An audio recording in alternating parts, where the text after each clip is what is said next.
بسم اللہ الرحمن الرحیم۔ سامعین، ہمارے معاشرے میں بہت ساری رسموں میں سے ایک رسم صدقے کی بکرے کی رسم ہے۔ صدقے کی بکرے کی رسم کیا ہے اور اس کا شرعی حکم کیا ہے، کتاب کی روشنی میں جانتے ہیں۔ یہ کتاب ہے، کتاب کا نام صدقے کا بکرا، اور اس کے مصنف ہے حضرت مولانا مفتی محمد شعیب اللہ خان صاحب مفتاحی۔ حضرت نے اس پوری کتاب کے اندر مسئلے کی پوری وضاحت کی ہیں۔ آئیے سمجھتے ہیں کہ صدقے کے بکرے کی اس کا کیا حکم ہے۔ مسئلے کی صورت: حامدن و مسلیاً، عوام الناس میں صدقے کے بکرے کی ایک رسم رائج ہے۔ اس سلسلے میں فقہی غور و فکر کی ضرورت ہے، لہذا اس کی وضاحت کی جاتی ہے۔ عام طور پر لوگ جس کو صدقہ سے تعبیر کرتے ہیں، اس کی صورت یہ ہوتی ہے کہ کوئی شخص سخت بیمار ہو جاتا ہے تو اس خیال سے کہ جان کے بدلے جان دینا چاہیے، اس کی جانب سے بکرا ذبح کر کے فقراء کو تقسیم کرتے ہیں۔ اور بعض لوگوں میں اس کے ساتھ یہ بھی رسم ہے کہ اس بکرے کو بیمار کے قریب لے جا کر بیمار کا ہاتھ اس پر پھیرتے ہیں، یا بکرے کو بیمار کے سر سے پیر تک چلاتے ہیں، اور اس میں خیال یہ ہوتا ہے کہ اس بیمار کی بیماری اس میں اتر گئی اور اس کو اتارا کہتے ہیں۔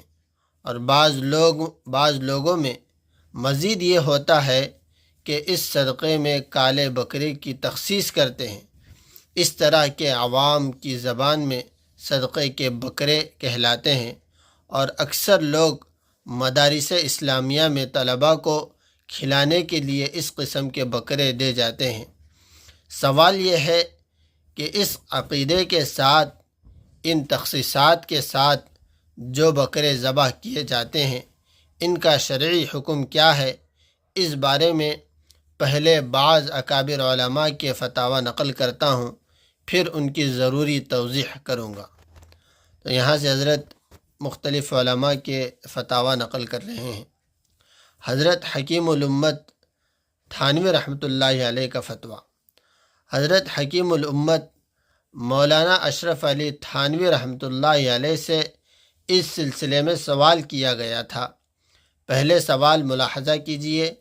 سوال: زید سخت بیمار ہوا، اس وقت اس کے خیش و اقارب یعنی رشتہ داروں نے ایک بکرا لا کر زید کی جانب سے ذبح کر کے اس کا گوشت للہ فقراء کو تصدق کر دیا، یعنی فقراء میں بانٹ دیے، اور یہ عام رواج ہو گیا ہے، اور اس طریقے کو دم نام رکھا ہے۔ آیا یہ طریقہ شرعاً کیسا ہے؟ اس کا ثبوت کہیں ہے یا نہیں؟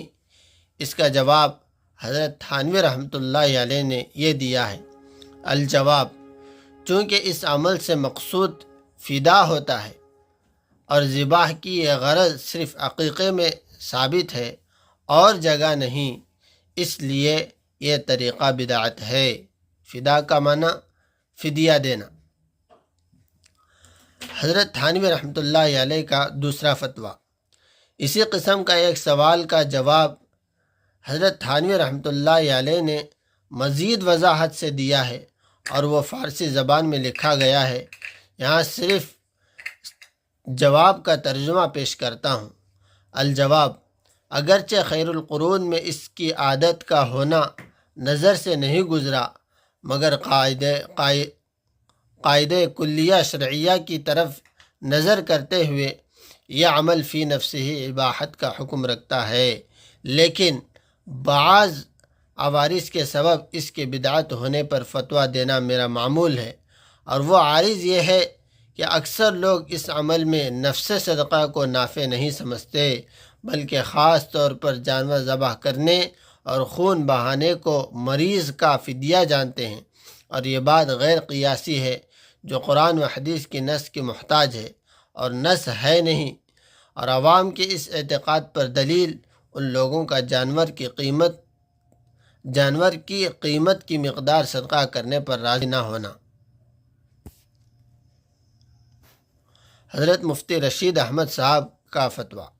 نیز پاکستان کے مشہور عالم حضرت مولانا مفتی رشید احمد صاحب لدھیانوی دامت برکاتہم نے اسی سلسلے کے ایک سوال کا جواب تفصیل سے دیا ہے۔ فرماتے ہیں، آفات و بیماری سے حفاظت کے لیے صدقہ و خیرات کی ترغیب آئی ہے، مگر عوام کا اعتقاد اس بارے میں یہ ہو گیا ہے کہ کسی جانور کا ذبح کرنا ہی ضروری ہے، جان کو جان کا بدلہ سمجھتے ہیں۔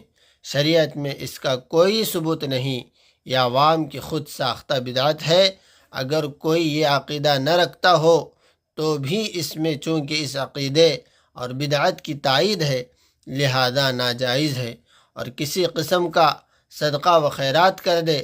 شریعت میں قربانی اور عقیقے کے سوا اور کہیں بھی جانور کا ذبح کرنا ثابت نہیں۔ یہ بھی غلط عقیدہ اچھے دیندار لوگوں میں بھی پایا جاتا ہے، اس لیے علماء پر لازم ہے کہ اس کی اصلاح پر خاص توجہ دیں، اور مدارس دینیہ میں اس قسم کے بکرے جو دیے جاتے ہیں ان کو ہرگز قبول نہ کریں۔ علماء کی چشم پوشی اور ایسے بکروں کو قبول کر لینے سے اس گمراہی کی تائید ہوتی ہے۔ تو آپ نے دیکھا کہ اس طرح کی نیت سے بکرے کو صدقہ کرنا یا بکرے